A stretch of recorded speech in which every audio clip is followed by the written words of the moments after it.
Good afternoon. For Charlie and me, politics is really our favorite sport. So I'm going to continue my referee function from the NCAA panel.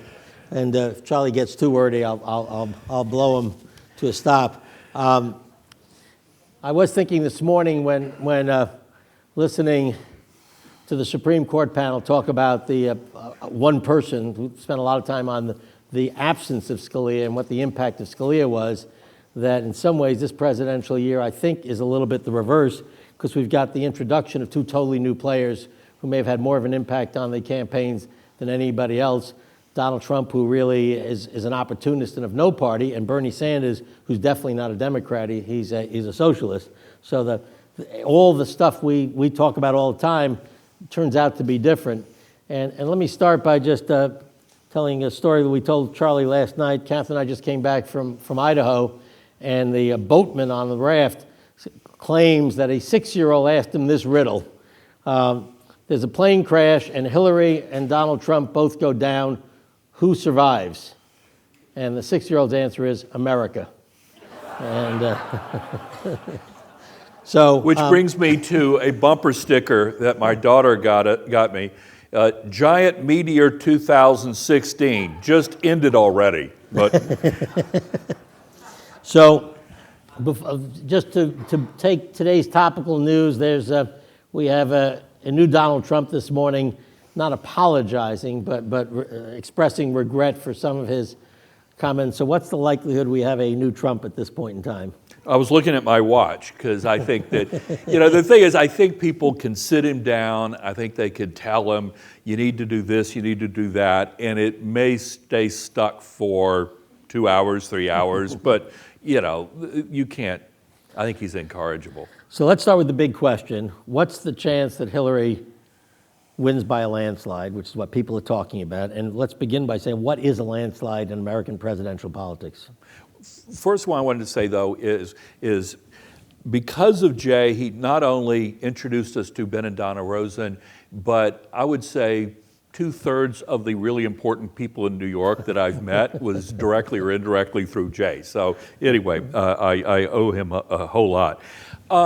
To me, a landslide is 10 points. I think you said you thought it was 20, but you could say 10 points, or we've had 4 presidential elections in modern history where someone carried 44 states or more, 2 times 44, 2 times 49 states. So, something like that. I think it's a very, very, very high probability that Hillary Clinton wins, but I don't think it'll be a landslide because, her negatives are too high. I mean, both these candidates, and, you've read a million times that they have the highest negatives of any nominees in modern history, or at least in the history of polling. But the way I would look at it is that because they both have such huge negatives, each one has a low ceiling and a high floor. So if they were a stock, you would say they have a narrow trading range. So I don't think either one of them could win by a huge margin. But, if you think Mitt Romney lost by 3.8, 3.9 percentage points, and McCain lost by like 8.1, my guess is it'll be somewhere between those two. And just for history, what are the 4 times we've had more than 10 points? Well, it was Reagan and, Reagan 84 and Nixon 72 won 49 states. Wait, let me look at my... Correct. Hang on a second. 49 states. And Reagan 80 and LBJ won 44 each. And 23% was Nixon McGovern as Yes. a gap. Yes. LBJ Goldwater's 22. Right. And then Reagan is over Mondale's 18, Reagan Carter's 10, and then nothing. Yeah. 8. I mean, those. And how does third-party candidates play into this year? The chance of getting over 10%. If you had a really, really, really close race, obviously, I mean, Ralph Nader only got like 20,000 votes in Florida, but, it obviously was consequential. I don't think that Gary Johnson or Jill Stein, I think they're both going to do, well, they both ran last time. Jill Stein, the Green Party nominee, got 1/3 of a percentage point, and Gary Johnson got 1 percentage point. My guess is each one will do maybe 10 times better than they did last time, but that's like 1 point. yeah, I mean, that's not much. But the thing is, I also don't think that they're going to be pulling from anybody, because to me, someone is voting for Gary Johnson, someone is voting for Jill Stein. These are people that absolutely positively were not going to vote for either Hillary Clinton or Donald Trump. So I don't think they really pull votes away from anybody. So I don't think it's going to make a lot of difference, unless it's like a photo finish race. So looking back for a second, what would have happened if Joe Biden had run? Vice President Biden was looking at running. I mean, it really was coming to a head in September, and he decided in October. I think that was just too late to get in, and it would have been very, very hard, even with all of Hillary Clinton's problems. I think it would have been very, very hard for Biden to have beaten her for the nomination. Well, play the hypothetical out. If he'd started early, if he'd started in the beginning of the year, March. It still Could he have beaten her? It still would have been hard. It still would have been hard. Okay, the flip question is, what was the last time that Trump could have been stopped in this race, by whom, and what was the moment that it would have had to have happened? In retrospect, let me back. Last July, a small group of us had dinner with a number of the presidential candidates, and we had dinner one night in July with Ted Cruz. And Cruz made the point that, yes, the establishment usually gets to anoint whoever the Republican nominee is, and that's the way it normally works. But he made the argument, and it was self-serving, but I think in retrospect he was absolutely right, that there was so much anger, so much alienation in the Republican Party right now that nobody from the establishment could possibly win this nomination. It was going to go to whoever was the most angry outsider out there, and he had every intention of being that guy. And then Trump comes. He didn't see Trump coming, but none of the rest of us did either. And that's what happened. But to me, the last time that was in April, you remember, when Cruz beat Trump in Wisconsin. And at that point, that was right then was like the last time I think there was any chance of Trump being stopped. And then when Trump did so well, swung the Acela primary, the Mid-Atlantic primaries, at that point it was over. But Jeb Bush, who I think is a fine person and probably would have made a good president, but the thing is, I think in retrospect, he could have spent twice as much money as he did. He could have had a completely different campaign team. It wouldn't make any difference, because this was going to be an anti-establishment year. And to me, the great irony is that this was a year where the establishment was not going to be able to get one of their own as the Republican nominee, but they were in a tiebreaker position. And they had Trump over here, and they had Cruz over here. And what the mistake I made was, I thought that anybody else, even Ted Cruz, as much as the establishment hated the guy, that anybody would be seen as the lesser of two evils to Trump.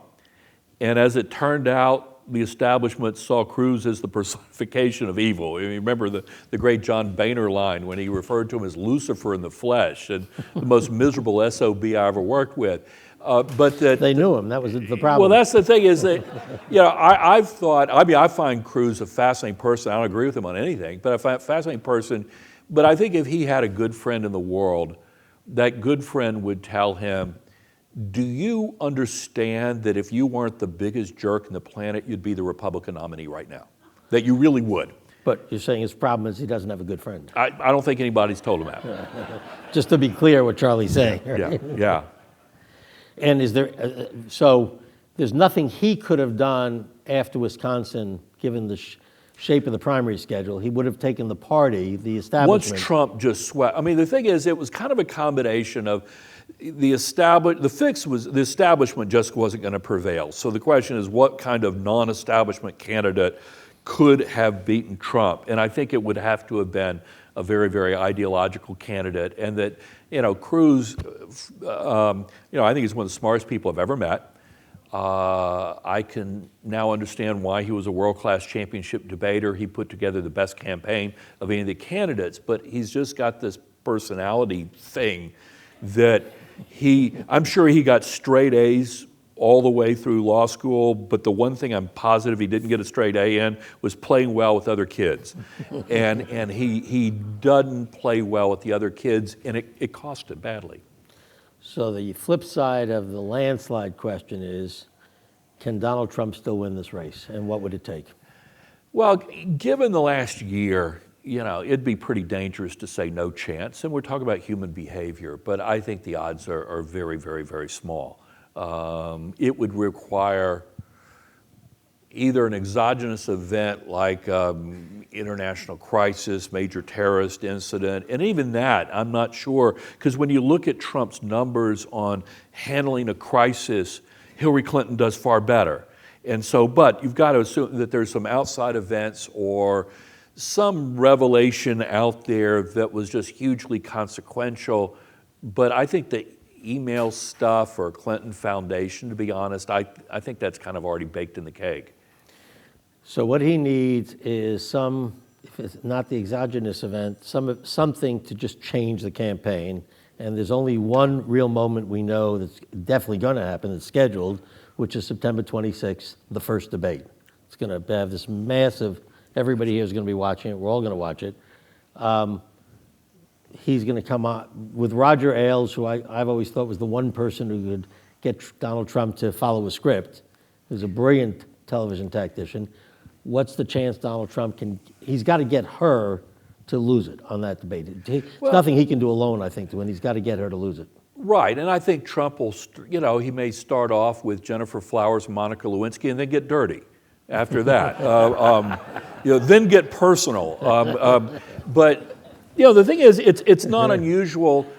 President Reagan stumbled in his first debate and came across as a little out of it and then recovered. And President Obama stumbled in his first debate against Romney and then sort of recovered. But I just don't know that Donald Trump has the self-control, the discipline, I think it's possible. You don't have any doubt that he's going to try, though? Oh, gosh, absolutely. I think, this stuff about he doesn't want to win, I think he's probably as surprised as anybody that he's done as well as he had. But I don't think he's I don't think he's consciously trying to lose or consciously had, I don't think that. So guys like you and me spend a lot of time talking about the technical part of politics, and we do have this odd race in which one candidate is spending a lot of money and a lot of time polling, big data, identifying building on what Obama had done much better with the same people, and then ultimately a get-out-the-vote operation in the key states with great finesse and great depth. What's that mean in this race? How important is that when really it's one-sided? There's not enough time for Trump. If he had $200 million, he couldn't do it this fast. I don't think there's sort of a rule of thumb in politics that I doubt has ever been proven, that in a close race, a really, really, really good organization is good for maybe 1-2 percentage points. Now, where that figure came from, I have no earthly idea. But Hillary Clinton had a pretty good campaign in 2008. She, this time, has incorporated some of the very best people that Obama had in 2008 and 2012. She's married together. She's married the two together. I think she's got a really first-class campaign. Trump's campaign, if you think about it, well, back in May, these are the last figures I saw, she had between 700 and 800 full-time staffers. Trump had between 70 and 80, and both those numbers would be a lot higher now. But that, she had an organization in all 50 states, and Trump it was like there'd be a nucleus in Trump Tower, the headquarters, then there'd be a group with him on the plane, and then they had some teams, and the thing is, these teams would go out and scout out location for a rally and build a crowd and put the thing on and execute it, take it down, and then they would go to the next city where there'd be one a week later and kind of hop, but it was a Ringling Brothers model of organization, of town to town, and this is a national election, or it's 8 to 12 key states, and he doesn't have it, and Reince Priebus, the RNC, they've got a couple hundred people, but that still doesn't even measure up to what she's got. So even if this race got a lot closer than I think it will, there's a pretty good chance the organization would pull her through, but I don't think it's going to get that close. Is her campaign overstaffed and bureaucratic? No, I think I think her campaign is far better than last time, and I think she's got some technically far better people, and then some of the more miserable people that were in her 2008 campaign are not involved this time. And who do you credit with? Is that Podesta who you credit? Well, but she reached out, and I mean, young guy Robbie Moore. I mean, it was just sort of it's a different culture. Better people. Yeah. So she gets credit for that. Yeah, I think so. I think my guess is she's thought a little bit about why she lost in 2008, and organizationally and personally, and let's face it, back in 2008, the Democratic Party and the American people, they were buying what President Obama was selling. I mean, that was his.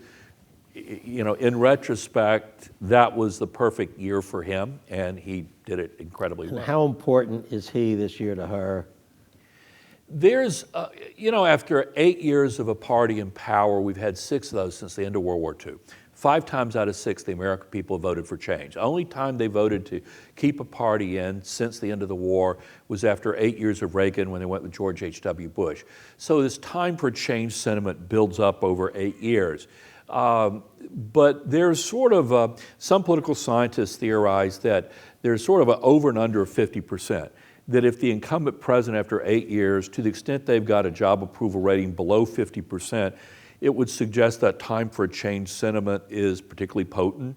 And to the extent that it's over 50, then it's weaker. And President Obama's been in the 52 to 54% range for several months now. If this election were 2 years ago, I don't think a Democrat could have had a chance. But whatever that natural undertow is minimal right now, the time for a change thing. Do you find it ironic that Bill Clinton gave the great speech for Obama for his second election, really branded him better than he could do himself, and now Obama is doing that as Bill Clinton really he's making Bill Clinton irrelevant in this campaign, I think.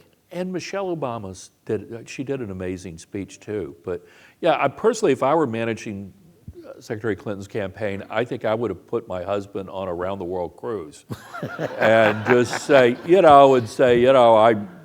I'm not literally, but I would have said though, I think that they've used him. I think it's been dangerous as much as they've used him out on the campaign trail, and to me, if I were her, I would have said, I think my husband was a terrific president and did a great job for the country. We all owe him a great deal of gratitude.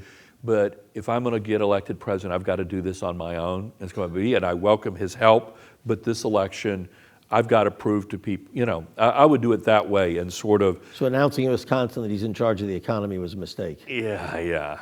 I think it was.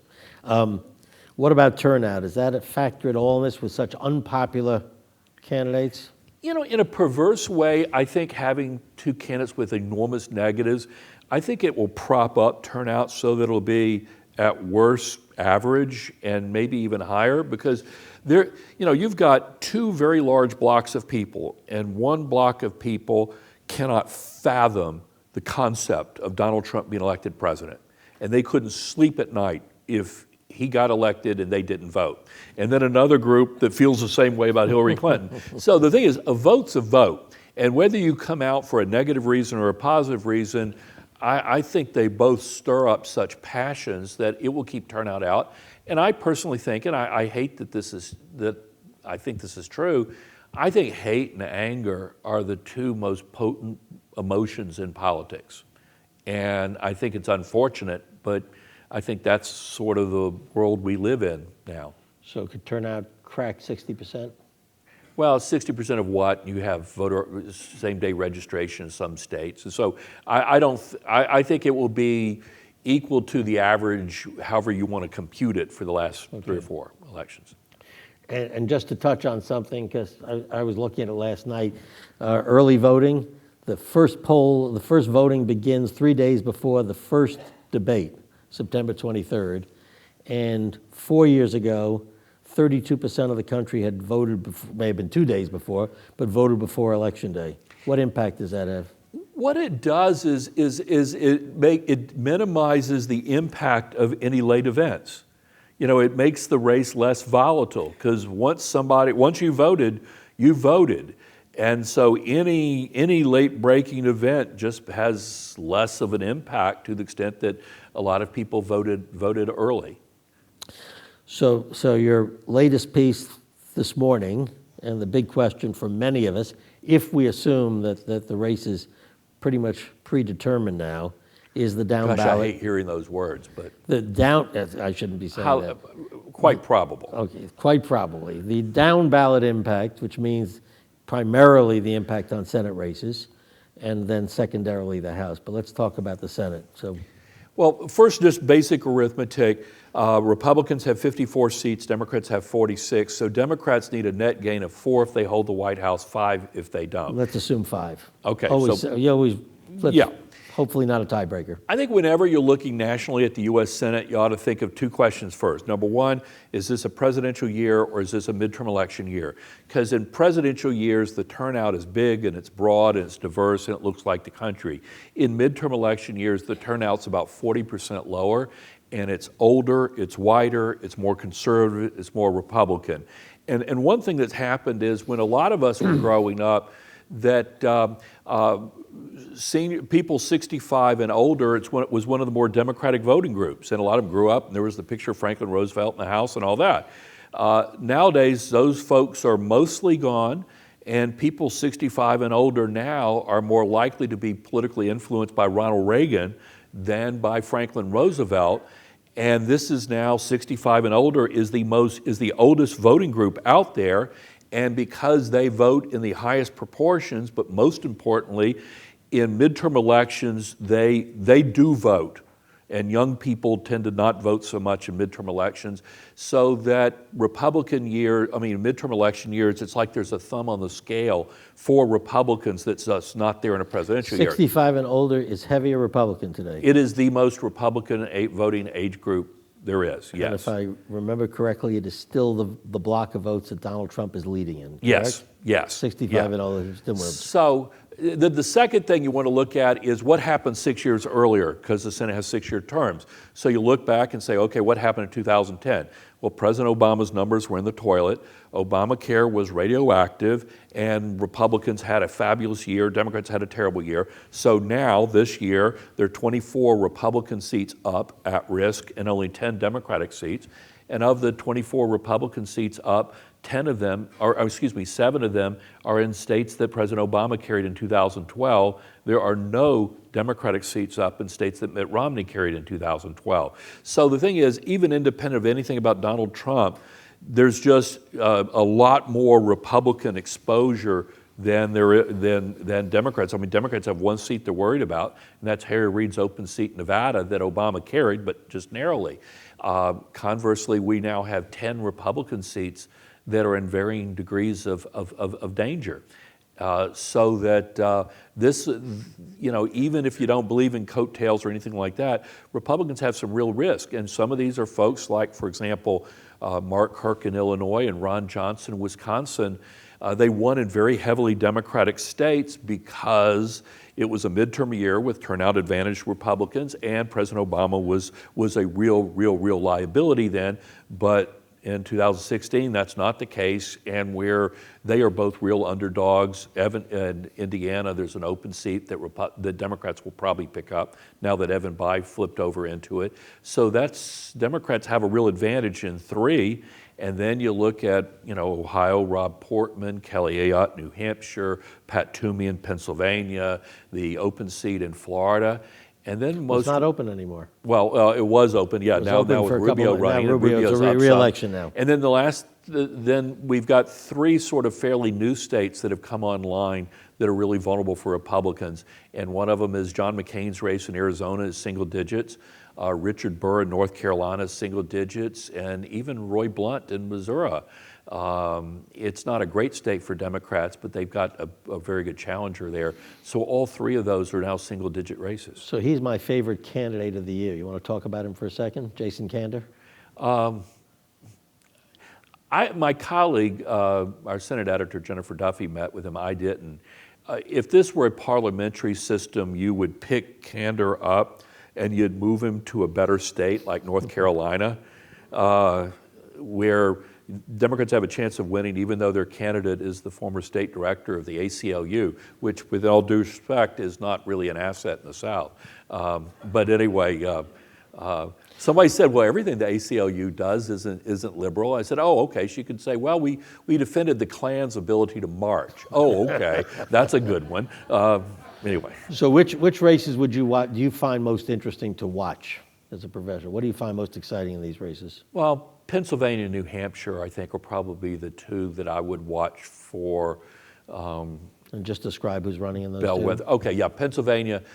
Pat Toomey was a very, very conservative Republican congressman, got elected to the Senate, has kind of moved more to the middle, has cast some gun votes that the NRA would probably not He's been a leader on the gun issue. Yeah, and he's, there's a famous political philosopher, James Carville, once said about Pennsylvania that it was Philadelphia in the east and Pittsburgh in the west and Alabama in between. And you look at central and across the top of Pennsylvania, and it is Alabama. But the thing, that southeastern Pennsylvania, the Philadelphia and the Philadelphia suburbs has become really, really, really key. And that's where they've just turned totally against Trump, and where Trump is now, is really causing Toomey big problems in Pennsylvania. And how much in a state like Pennsylvania would you say, assuming Toomey's smart, he's a good campaign, he's a good organization, and he's doing everything right. Right. How much does Hillary have to win Pennsylvania by to have Katie McGinty pull her in with her? Gosh, All right, come on. Yeah, I do it. Put it this way. Toomey, the Republican, is a better candidate. He has a better organization. He's doing everything right. The Democratic candidate, Katie McGinty, is a weak candidate, and she's ahead. She's ahead straight up right now. Straight up right now by low to mid single digits. And so whatever that magic number is, that Trump's doing worse than that this moment. And do you assume in Florida, which Hillary now is winning by, how close is Florida? It's like four. She's in 4, decent 5. shape there 4, so 5, far. 6, yeah. What does she have to? Can she pull Patrick Murphy in with her by winning by 8 points? With Rubio? If it were 8 points, maybe, but I don't. Rubio should win. Yeah, I think Rubio is going to get better candidate. Murphy got dusted up. He got his negatives raised real high. But just something I alluded to yesterday. Be careful you're not cherry picking polls, looking for the one that tells you what you want to hear, and that's obviously the most accurate one, and anyone that tells you something. That's why, I really suggest to people, look at the averages. Don't put disproportionate attention on whatever's the brand new poll or one that's newsworthy, which may very well mean that it's an outlier.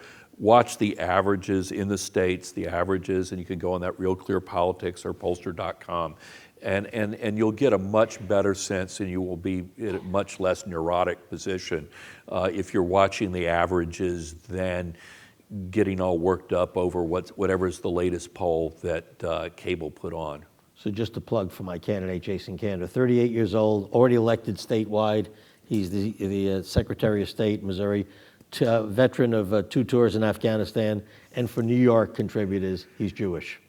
It may not help in Missouri, but well, and I would just say, and I like Roy Blunt a lot personally, but having several members of the family that lobby on either the state or the federal level in this political environment is not an asset for him. So we're going to wrap up quickly and then go to the audience. I'm sure there'll be a lot of questions. We're just starting to hear the talk, heightened a little bit by Trump's new campaign team was so hostile to the leadership of the party in the Senate and the House, of the House and Senate candidates jettisoning the presidential candidate. We've got it with the Koch money and Paul Singer's money that are not going into the presidential campaign, putting massive amounts in trying to save the Senate.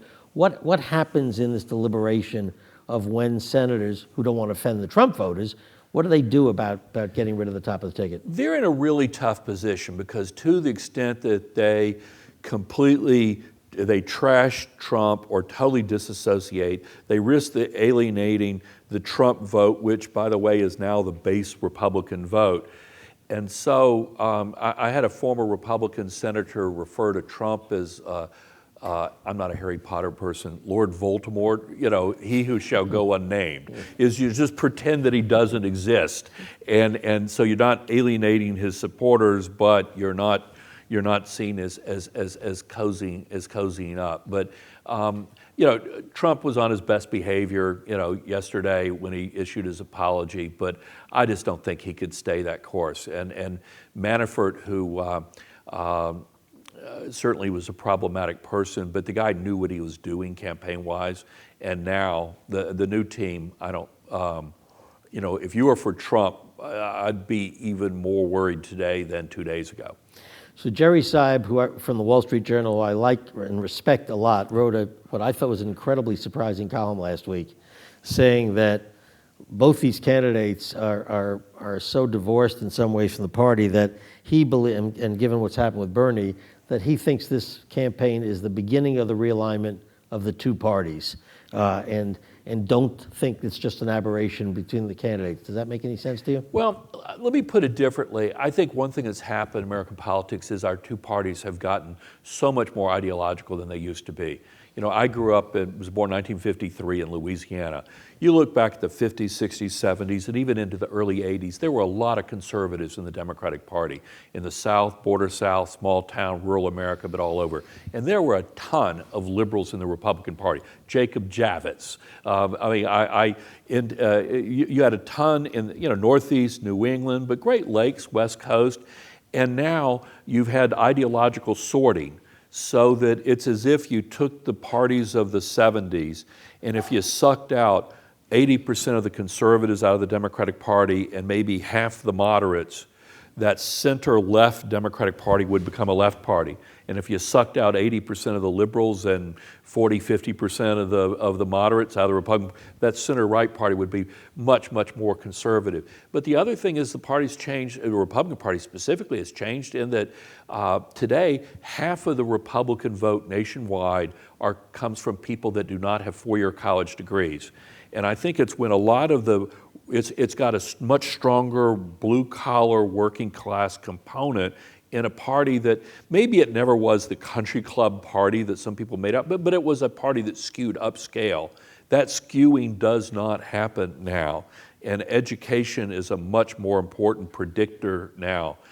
Four-year college degree, yes, no, than ever before. There's been a changing of the parties that's been going on for a few years now that is somewhat realigning. As we turn up the house lights to take your questions, if we could, let me ask Charlie one last question. What difference, assuming Hillary's gonna win, what difference will it make in the way the country's run?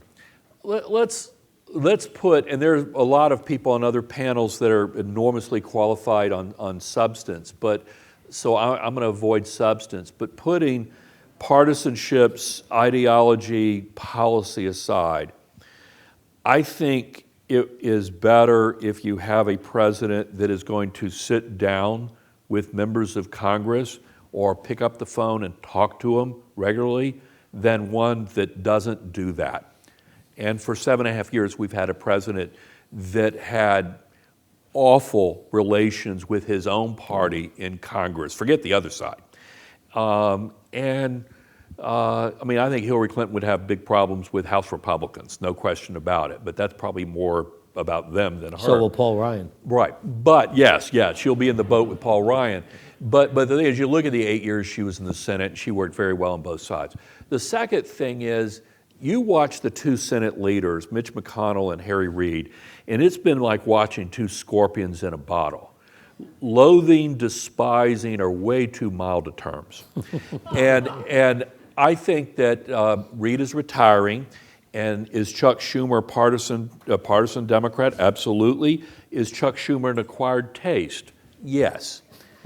But I don't think there's any question in the world Chuck Schumer will work better with McConnell, better with Republicans than Harry Reid did, and I think that it would make the Senate considerably less dysfunctional having Schumer there. And I've had this conversation with Republican senators before, and they say no question that it would make the Senate work a little better. Now, the other problem though is that Republicans, I think, will probably lose about 10, 15 seats in the House, and most of the Republicans that are going to lose are people in competitive districts. Those tend to be more Republicans that did support John Boehner, that do support Paul Ryan, not so much Freedom Caucus, Tea Party types. So the center, not only is Ryan going to have a smaller majority, but the center of gravity will be moving to the right over there. So his job and lots of folks' jobs will be harder in the House. But the other elements, I think, actually, things may get a little bit We got some microphones. Well, I'm going to make up for my errors in the last session. Start on the right side this time. Back there. If you'd give your name to Charlie. Yep. Chip Goodyear. Charlie, a question. While a narcissistic egomaniac may never admit he doesn't have a chance of winning, do you think this comment about the system is rigged leads to him essentially throwing in the towel, if not officially, essentially in his actions? And if he does, what does it mean for the House and Senate race? Well, I don't think he's going to throw in the towel, but I think it was sort of laying the groundwork for understanding that he may very well lose. But, part of this is Trump, but part's a little bit bigger than Trump. I mean, part of it is we're now in an era when every kid gets a trophy, and that you either win a contest or it's stolen from you. I mean, that nobody ever loses anything anymore. It's they win or it's taken away from them. And I think Donald Trump is, to the nth degree, that's him. But the thing is, when you look at, this is where I thought Jay was going to go, you look at these 4 landslides that we were talking about at the very beginning. Let's start off. Ronald Reagan, 49 states over Walter Mondale. You know what happened in the Senate that year with Reagan winning 49 states? Republicans had a net loss of 2 Senate seats and only picked up 14 seats in the House, which out of 435 is nothing. You look at 1972, Nixon over McGovern, 49 states. Republicans had a net loss of 2 seats and picked up 12 House seats. Then you look at LBJ over Goldwater, 44 states. It was a 61-39, 22-point margin. Democrats did pick up 37 seats in the House, but they only picked up 1 single Senate seat. And the only one where you could kind of find, where it was a landslide win that really brought a lot of folks in was 1980 with Reagan over Carter, 44 states, and Republicans picked up 34 House seats and 12 Senate seats. But I would argue that in 1980, remember going into the Thursday, Friday before the election, that race was too close to call. And it was something of a surprise that ended up being a 10-point landslide. I would argue that the more highly probable that Hillary Clinton wins, I don't think that's necessarily that good for Democrats down ballot. And conversely, I would argue that the best possible situation for down ballot Democrats is if there's still a fear on the part of swing voters that Donald Trump might win. Because when you look at swing voters, they look at Hillary Clinton, and these swing voters tend to see Hillary Clinton as smart, competent, knowledgeable, experienced, but they don't like her and they don't trust her. Wow, how does that work out? It's like the old story about how's your wife compared to what? Or how's your husband, compared to what? But if this is a referendum up or down on Hillary Clinton, she would lose. But the thing about it is, I think the argument that you're going to have with swing voter, the Republican argument is going to be, don't give Hillary Clinton a blank check. And to the extent that it looks obvious that she's going to win, I think with a lot of these swing voters in the middle, they're going to be looking to hedge. They're going to be looking for a little bit of check and balance.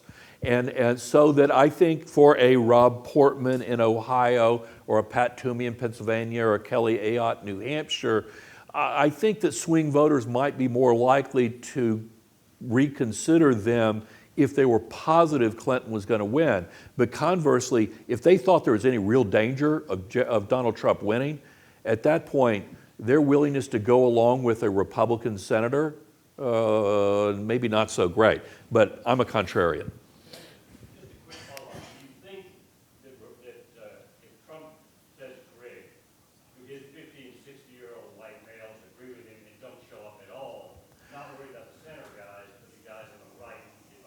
Well, I think the refrain of "it's rigged" is going to be more after the election than before. But you know, I mean, what you're saying, look, we're not going to know till afterwards, and even afterwards, you know, we're not going to know what exactly happened. So, you know, what you're saying is very plausible. I think my theory is plausible. Your theory is plausible.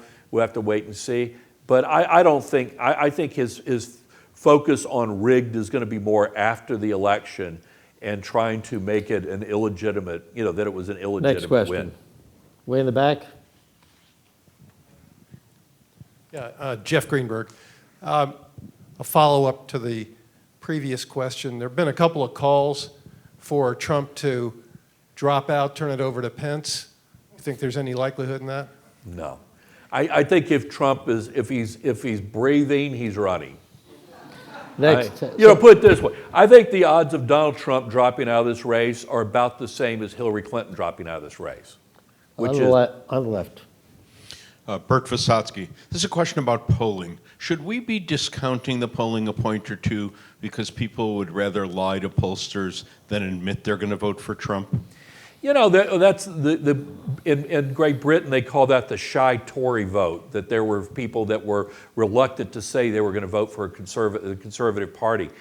In the primaries, there was absolutely no pattern of Trump overperforming the polls. In some primaries he did, some he didn't. There was no pattern there whatsoever. There was no evidence that took place.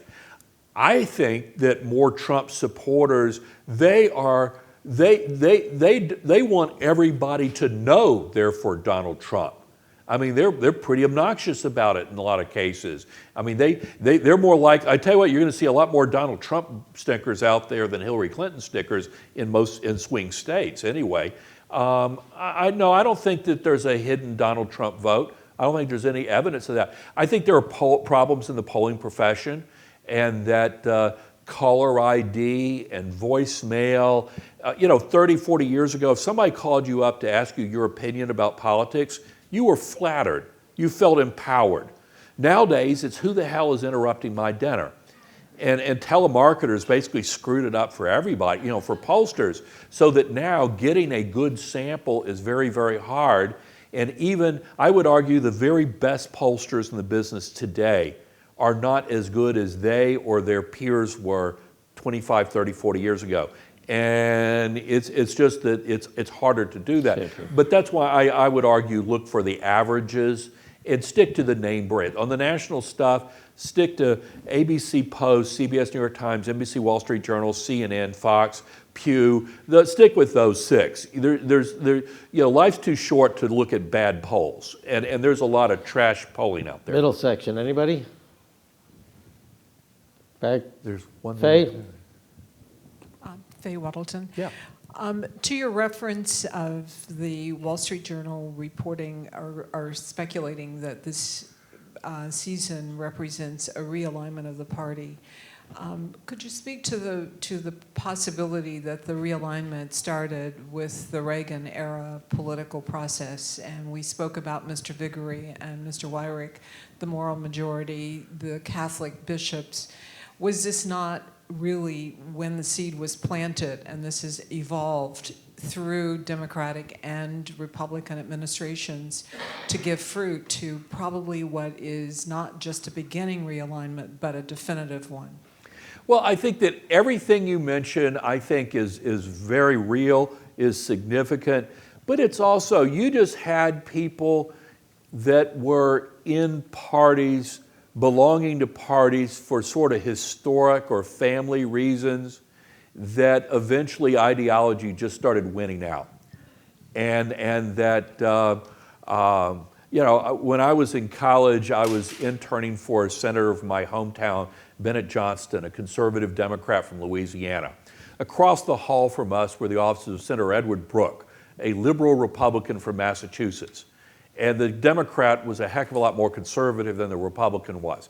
You know, that doesn't exist anymore. The parties are just more ideologically sorted out for a wide variety of reasons. But part of it was in the old days, you know, if your parents were Democrats, you were probably a Democrat. Or I mean, you know, all of that's gone. So I think what you said was very, very, very important. But also I think just a lot of, and I think when Lyndon Johnson made the remark signing the Voting Rights Act, that I feel like what was the phrase, signed the death warrant for the Democratic Party? I mean, that's when the South conservative Democrats just started the exodus out of the Democratic Party. So it's social issues, it's race. I mean, it's a lot of things that all pushed it the same direction. And Somebody on the right.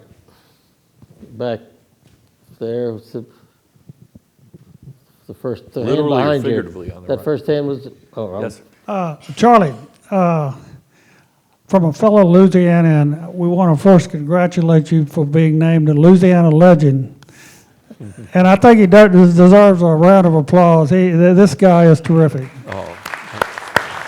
For those that, it was Louisiana Public Broadcasting named Charlie's like a so half smart, I dozen always people a assumed he year. was from Brooklyn. Well, that was terrific. Now my question. Well, I noticed you didn't have an accent, so. Now my question.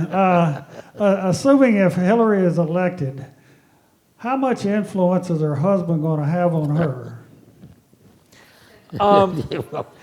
Put him on the boat, Charlie. You put him on the boat. I would say, number one, I have no earthly idea. But let me play Gail Sheehy a second. Let me play psychoanalyst.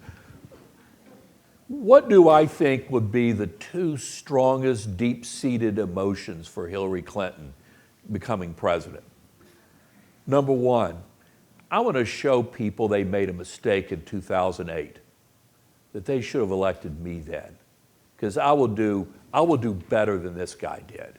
And for that matter, you know what? I'm going to do better than my husband did. I think she's a very competitive person, and she's going to want to put points on the scoreboard. She's going to want to do stuff to show people, you know, that, you know, there's no cost to electing a female president. That, you know, I mean, I just think that she's going to want to, you know, that's why I think she's going to, you know, open up with infrastructure and maybe, you know, if it takes doing some tax reform with Paul Ryan to, you know, get a little bit of revenue, but to get him on the board, you know, I mean, I think she's going to try to do big things and do things in a way that was very different from President Obama, who was a little less into the wanting to horse trade, you know, perhaps than she would. So I think, but, you know, I'd kind of listen to her, but, you know, she doesn't need him. She's a pretty smart person. Perhaps not unlike George W. Bush competing to show he's tougher than his father in Iraq, that he's going to get Saddam Hussein, and Andrew Cuomo, who in a funny way is still competing with his father to prove he's a better governor. Actually, that's a good, how often do we think President George W. Bush asked his father for advice? Never. He had a higher authority, don't you remember? Yeah. There was an interesting comment on one of the networks the night of her acceptance speech that said Hillary Clinton looked more relaxed than whoever was than I've seen her, but tonight for the first time she has two other males close to her to rely on, Barack Obama and Tim Kaine, not Bill Clinton. That's interesting. I tell you what, she does seem more relaxed, it's almost like the monkey's off her back. And she doesn't need him out there with her. Yeah, Definitely. that she's, you know. Anybody on the left? All the way on the side there. Hey, Trevor Morrison. So one of the striking things to me, at least, about Trump's success to date is how at odds it is with the Republican Party's assessment of what it needed to do after 2012. There's instead of trying to expand the reach to non-white voting groups, there's an attempt apparently to kind of drive up his white voter numbers so that it doesn't matter that he's absolutely anathema to Hispanic and other voters. So if he is not blown out, so if the outcome is either 2, 3, or 4 in what we're looking at here, then does that show some flaw in the thesis that the Republican Party needed to reach out, or does it just show that like this is the last possible election before demographic trends make this kind of focus on the angry white voter strategy anything other than laughable? Well, you're referring to the autopsy that the RNC commissioned, that, you need to broaden the party and go after minority voters. And this, it was not a secret after 2012 what Republicans needed to do. And, the smart Republican leaders, the smart Republican, they got it. And tomorrow you're going to hear from Eric Cantor. And I can tell you from conversations I had with him before he left the House, this guy knew very, very, very well what Republicans needed to do in the future. I mean, he knew it. And he took a baby step on immigration, and look what happened. But this was not a secret. But to me, though, you had this broader fight. Should the Republican Party, these conservatives saying, McCain wasn't conservative enough, Romney wasn't conservative enough, when do we get to nominate a real conservative? And had Republicans nominated Cruz or Huckabee or Santorum or someone like that, win or lose, it would have resolved that fight. But nominating Donald Trump, who someone in the audience rather observantly referred to as a narcissist, to me, that's a personality disorder, it's not an ideology. But the thing about it is that just kicked the can down the sidewalk another 4 years of Republicans not resolving this identity crisis. And if it's as close as you're suggesting, 2, 3, 4 points, then the fight just sort of continues, at least the insider-outsider part. If he loses by 5, 6, 7, would I wonder, I think it'd be exaggeration to say that this will be a stake through the heart of the Tea Party movement, but it will start to marginalize the Tea Party movement. If it's as close as you suggested it might be, that doesn't set him back. So Charlie will be back in 4 years when Ted Cruz is the nominee, running against Hillary. So we'll see. We've run over, and Ben and Donna have asked us to do, if you take your clickers to register 2 votes. The first one's up there now. You know that 270 is required to win. So will Hillary win by just over 270? Will Donald win with just over 270, number 3? Or will either one of them have a significant, may or may not be a landslide, but over 300 electoral votes? So if you'd cast your, was there a countdown clock here? We cast your votes for the next 10 seconds? How does that work? There it is. While you're voting, it has been so much fun last year and this year to just talk with all of you. This is just a group of smart, interesting people. And thank you, Don and Ben, for Okay. So the question is, who are those 7 people? Here we go. We'll figure that out later. later. The second question, Charlie will get their names. And then the Senate, we're at the end, the Republicans now have 54 numbers. Charlie, that history is pretty interesting. All the times there's been a landslide and yet a loss in the Senate. So it isn't ordained what happens, or preordained. Will the Republicans end up with 54 or more? That's Republicans we're talking about. 53 to 51, a tied Senate with a tiebreaker at 50, or 49 or fewer with the Democrats having control. If you'd vote now for the next 10 seconds. How many Republican senators will there be at the end of the election? And the answer is,